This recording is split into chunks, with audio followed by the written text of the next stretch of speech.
Essa, gente, porque o ex-presidente Luiz Inácio Lula da Silva segue como pré-candidato menos rejeitado dentre os nomes mais cotados para a sucessão presidencial. Hoje, 37% dos eleitores dizem que não votariam em Lula de jeito nenhum, segundo a pesquisa Poder Data dessa semana. O presidente Jair Bolsonaro tem rejeição de 50% dos brasileiros. Os partidos têm até a meia-noite de hoje para finalizar as convenções, até o dia 15 de agosto para registrar as decisões. A partir do dia seguinte, a maratona da disputa por votos estará oficialmente iniciada. E como a gente já está quase nessa reta final, prontos para começarmos aí a campanha desse ano, quase tudo praticamente definido, a gente chega ao tema da enquete de hoje, que nós estamos abrindo agora no portal da Jovem Pan para você correr lá, votar, participar. Eu quero saber se você está satisfeito com as alternativas que nós temos. O cardápio eleitoral deste ano te satisfaz? Sim ou não? Vota lá, jovempan.com.br. A gente já está com o resultado parcial. Quase 200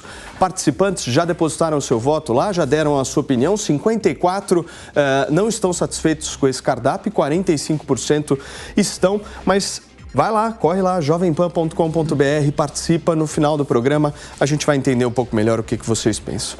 Hoje no programa temos o nosso Rodrigo Constantino, Fábio Piperno, Jorge Serrão e o incremento da nossa Cristina Grêmio, já conectada aqui, preparada para participar do 3 em 1. Cris, seja muito bem-vinda. Já que você é estreante do dia, eu começo com você. Qual que é o seu destaque aí, visto que hoje foi o último dia, né? Tem até meia-noite. Alguma coisa pode acontecer ainda de diferente?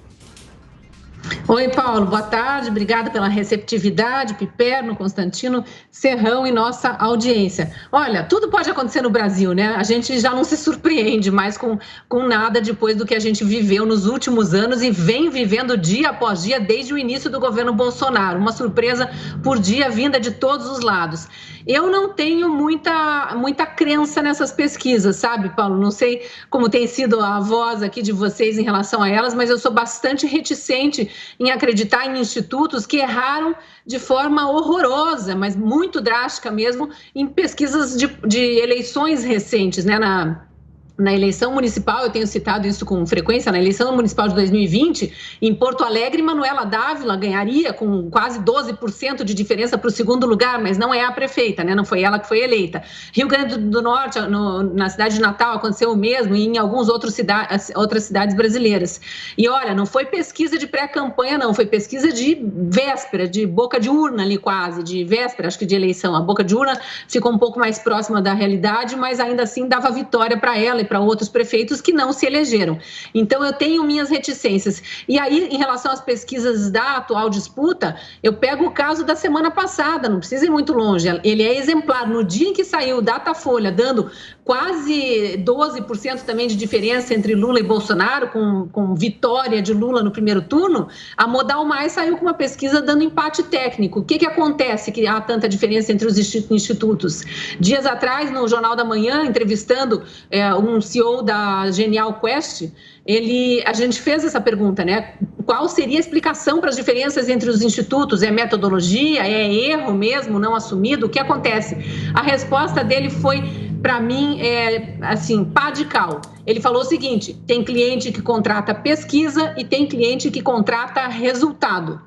Se um CEO de um instituto de pesquisa está dizendo isso, é porque tem instituto de pesquisa vendendo resultado e não pesquisa. Então, é tudo muito controverso. Eu prefiro esperar a campanha começar, a gente ver como é que as informações vão ser colocadas para o eleitor e como é que vai mudando a opinião, especialmente desses que se dizem indecisos hoje, porque esses realmente são os que podem definir a eleição. O Piperno, de novidade, hoje temos a vice de Ciro Gomes, né? Como é que você viu essa escolha? Ele sempre quis uma mulher de vice, né? Boa tarde, Paulo, Cristina, bem-vinda mais uma vez aos colegas. Ele sempre quis sim uma mulher como vice. Falou-se inclusive da Leila do vôlei, hoje senadora e candidata a governadora do Distrito Federal. Outros nomes foram cotados, inclusive eu vi no Twitter nesses últimos dias, né? Muita gente sugerindo, inclusive, o nome da Juliana Brizola, hoje deputada estadual do Rio Grande do Sul, e até por força do sobrenome teria, quem sabe, aí um apelo histórico, mas acabou então fechando com a vice-prefeita de Salvador. A vice-prefeita de Salvador é uma política importante dentro da Bahia, mas é claro que não é uma política que tenha um nome nacionalmente conhecido. isso também denota a dificuldade que o Ciro teve em ampliar o seu leque de alianças. Aliás, fez um ou outro acordo regional, inclusive com o PSDB em Minas Gerais, fechou com uma ou outra sigla mais importante em algumas regiões do país, até mais significativas, né, de maior, inclusive, impacto eleitoral, só que nacionalmente não conseguiu atrair nenhuma outra sigla. E com isso, então, Ciro Gomes vai concorrer praticamente sozinho.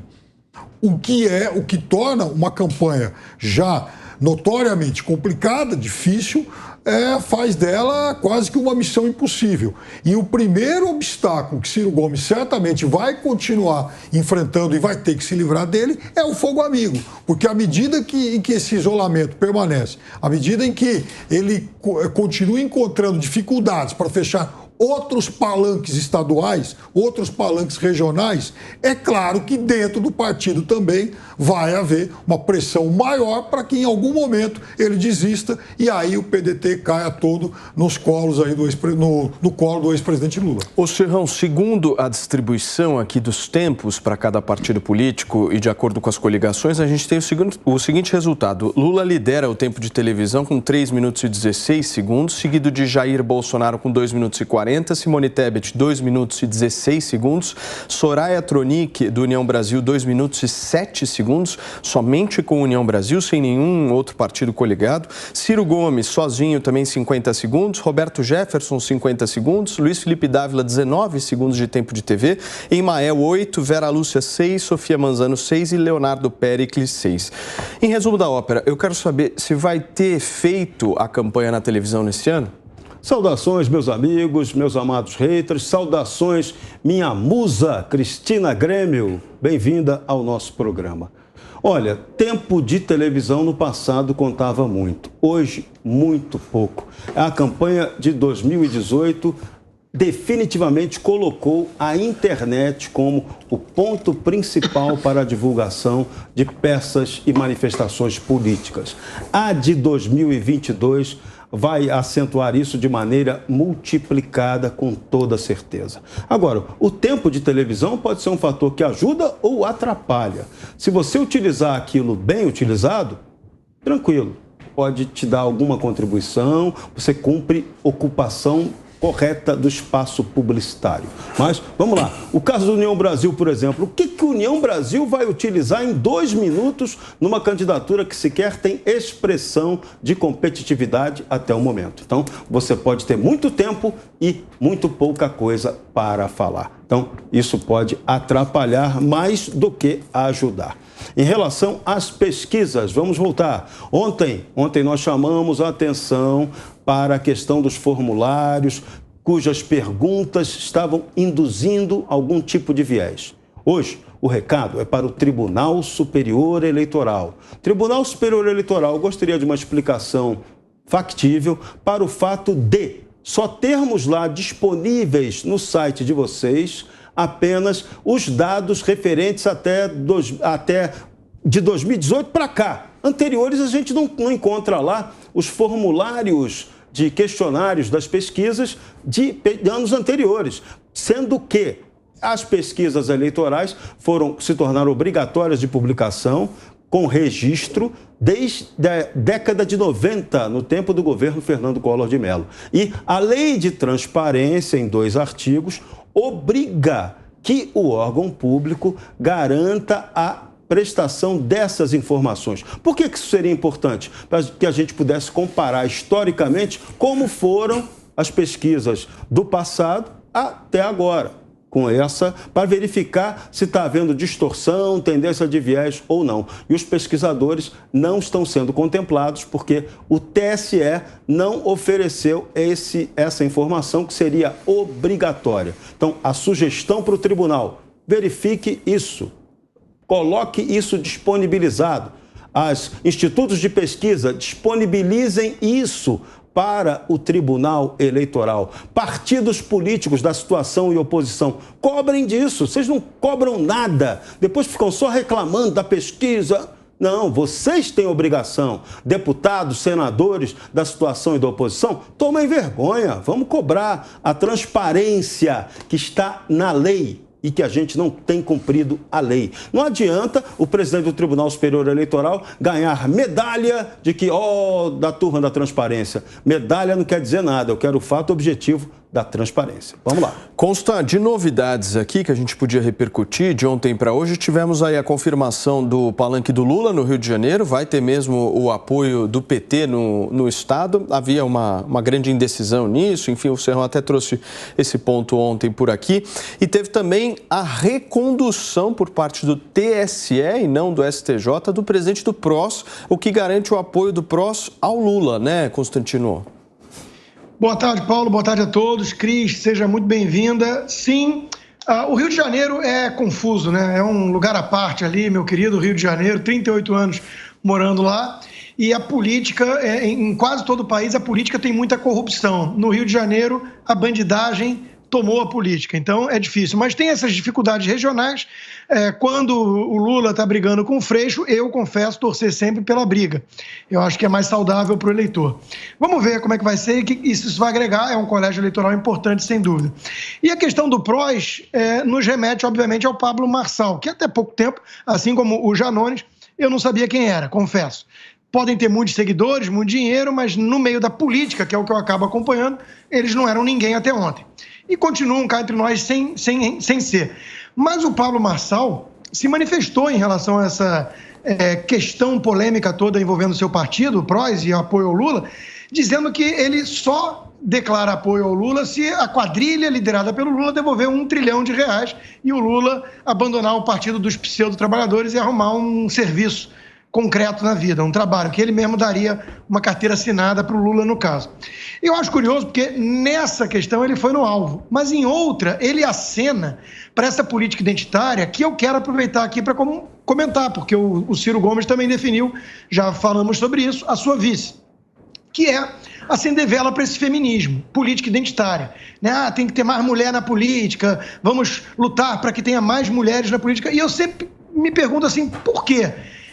E qual mulher? Não faz diferença? Tati ou Dilma? Tem que ter mais mulher. Pode ser a deputada Bia Kicis ou a Gleisi Hoffmann. Então eu acho isso uma besteira, né? Até aproveitando a presença da Cris, a presença feminina na nossa bancada, eu tenho certeza que para a nossa audiência faz diferença se é a Cris ou se é alguma outra colega, por exemplo, da Jovem Pan, né, que fazia, por exemplo, o Jornal da Manhã junto com a Cris. Eu acho que as duas são mulheres, mas são diferentes. Então, eu não entendo isso, né? O Ciro Gomes queria escolher uma mulher. A Simone Tebet fez uma dobradinha com a Gabrilli. E daí, né? Assim, o que isso agrega? O Ciro Gomes, quando escolheu essa vice, a primeira reação que eu tive foi: quem? Eu nem sei quem é direito. Então, de novo, eu acho que é uma obsessão muito grande que muita gente tem, inclusive tucanos, pseudo-liberais, que acendem vela para a política identitária e para o feminismo, que vamos enaltecer porque é mulher. Eu não consigo entender isso. Eu costumo focar em mérito, em argumento, em capacidade. Por exemplo, eu entendo que o general agrega para o Bolsonaro como vice. Firmeza, lealdade, visão estratégica, medo que a oposição vai ter de aprovar um eventual impeachment. Então eu entendo que agrega, mas porque é homem, porque é general, não é por aí, né? O caminho não é por aí, o debate não deveria ir por aí. Tem uma outra... Só para terminar, Paulo. Tem uma outra mulher que foi anunciada também, só para fazer um complemento aqui no teu raciocínio. O Haddad anunciou a mulher do Márcio França como vice-governadora, candidata a vice-governadora. Então, e aí eu ia pegar daí para destacar uma fala do Piperno. Quando o Piperno analisou ali a escolha do Ciro Gomes, que disso ele entende, é o candidato dele a princípio, ele mencionou até a Brizola e falou assim, o sobrenome poderia agregar e tudo. Quer dizer, olha o nível em que nós chegamos, né, de normalização do absurdo na política nacional. Vamos enaltecer uma escolha agora porque ela tem Brizola no nome. Eu nem sei quem é, filha ou neta, sei lá.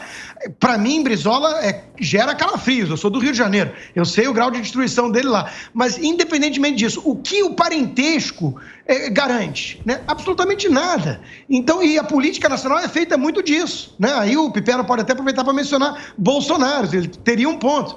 Mas o que mais tem aí são clãs. Né, família inteira na política, vários no Nordeste tem isso. Então, assim, de novo, Vamos olhar o mérito individual. Acho que o Brasil todo ganha mais com isso. Ô, Piperno, estamos falando aqui de mulher, mas também tem padre no meio, hein? Tem agora do PTB aí, né? Padre Kelmon Luiz da Silva Souza vai formar a chapa com Roberto Jefferson à presidência da República, uma chapa puro sangue. Então, mas uma ressalva, não é um padre da Igreja Católica, é um padre da Igreja Ortodoxa, é um cristão. Mas não é da Igreja Católica, para o pessoal aí não criar confusão, para a teologia da libertação não ficar nervosa, né? Fala, Piperno. Não, então, falando em clãs, tem um aí, aliás, o presidente da República, que tem 3 filhos políticos, né? Todos eles com mandatos, aliás, um desde os 18 anos de idade, né? Acabou virando profissão para a família inteira. Um deles, inclusive, quase vira embaixador do Brasil nos Estados Unidos. Olha que pontapé no traseiro do Itamaraty. E de quem se dedicou a estudar diplomacia, trabalhar com diplomacia a vida toda, né? Daria o maior cargo da diplomacia brasileira para alguém que zero de tradição, porque já que o tema foi a vice-prefeita de Salvador, que segundo Constantino está lá só porque é mulher e tal, ninguém sabe quem é, imagina alguém que segundo Constantino, não, vocês falaram que o Ciro queria escolher uma mulher. Não, você citou um monte de mulheres e falou até com um certo desdém aí da vice-prefeita lá de Salvador. Veja, é uma política. Ela é vice-prefeita da 4ª maior capital do Brasil e ela é, inclusive, uma pessoa que vem do movimento sindical. O que faz dela um nome até com mais impacto em um país que tem o trabalhismo aí por tradição. Goste-se ou não, né? Ela é alguém que está muito de acordo com as bandeiras do partido. Agora, veja, tem muita gente que escolheu mulher, sim, para vice, inclusive há mulheres candidatas. Isso é ótimo, porque aí independe do sexo, né? Se é mulher, se é homem. De fato, a gente tem que votar naqueles que são mais competentes. Eleição também é uma disputa meritória. Não faz muito sentido. Oi? Honestos, competentes. Honestos. Não é pegar um general qualquer só porque ele supostamente vai causar calafrios na turma que defende o impeachment. Imagina, ainda mais esse general aí, né? Mas, de qualquer forma, Constantino, eu quero dizer para você o seguinte, ainda bem que mais mulheres participem, ainda bem que elas sejam muito diferentes umas das outras. Soraya Tronic, por exemplo, tem nada a ver com a vice-prefeita de Salvador. São mulheres de origens e de atuações muito diferentes. E o que é mais engraçado nisso, a Soraya é candidata a presidente da República, sendo vice-líder no Senado do governo Bolsonaro. Ou seja, ela vai pedir votos que poderiam ir para o líder dela. Ou seja, Bolsonaro não consegue convencer nem a sua vice-líder no Senado para que lhe dê apoio nessa corrida presidencial. E isso coitada da Cris, fugiu da Amanda e encontrou o tio da Amanda aqui. Fala, Cris. Eu acho que não é isso. Eu acho que não é isso. Bolsonaro não consegue convencer. Os partidos mandam hoje em dia, né? Veio uma decisão de partido ali. Não tem a ver com o presidente Bolsonaro isso. O fato de ela estar vice-líder não quer dizer que ela não tenha que seguir as orientações do partido. Eu queria trazer um outro elemento para o debate aqui em relação a essa questão das mulheres na política, especialmente das mulheres como vice de políticos. Aí, né? Tantas surgindo nesse ano. Eu gosto de trazer nosso ouvinte, nosso espectador aqui, nosso telespectador para o debate, e eu recebi de uma seguidora, não hoje, num outro dia em que eu estava no Jornal Jovem Pan, e o assunto era exatamente esse, mulheres como vice. Ela me traz uma reportagem aqui de 2020, falando da cota para mulheres impulsionando candidaturas a vice. E é interessante, é uma doutoranda em ciência política da USP que vem falando nessa reportagem. Ela fala o seguinte, que como os partidos têm dificuldade de colocar 30% do dinheiro em mulheres, uma forma de fazer com que essa verba conste em uma candidatura feminina é no cargo de vice, em um cabeça de chapa masculino para a prefeitura, no caso, que era a eleição na época. Eu reproduzo aqui o raciocínio para a eleição presidencial. No fim, o dinheiro vai para um homem, mas a lei está sendo cumprida. Os partidos sempre possuem artimanhas, o que explica parte desse fenômeno, segundo essa cientista política. Eu acho que é um pensamento que a gente tem que tornar mais integrado aí no debate, porque a gente não está vendo isso Às vezes, partidos não conseguem preencher todas as candidaturas femininas porque, vamos ser reais, as mulheres não têm o mesmo interesse que os homens em política ainda. Isso é um aprendizado que vai sendo feito, como foi nas profissões. No início, as mulheres começaram a trabalhar como professoras, como enfermeiras, começaram a entrar em algumas profissões e, de repente, estavam nas oficinas mecânicas, pilotando avião e fazendo um monte de outros serviços que não eram feitos por mulheres antes. Mas, até hoje, não entram em carvoaria, né? Não querem ir para a guerra, querem se aposentar antes, exigem igualdade, mas tem todas essas restrições, querem alguns privilégios em relação aos homens. Isso eu falo, de um modo geral, as reivindicações desses movimentos feministas radicais. E aí a gente tem essa dificuldade porque a lei manda os partidos terem um número X de candidatas mulheres, depois vem todas aquelas polêmicas das candidaturas laranjas que a gente viu aí em eleições recentes. Então essa é uma possível explicação aqui, levantada por uma doutoranda. Em 2020 ela era doutoranda de ciência política pela USP.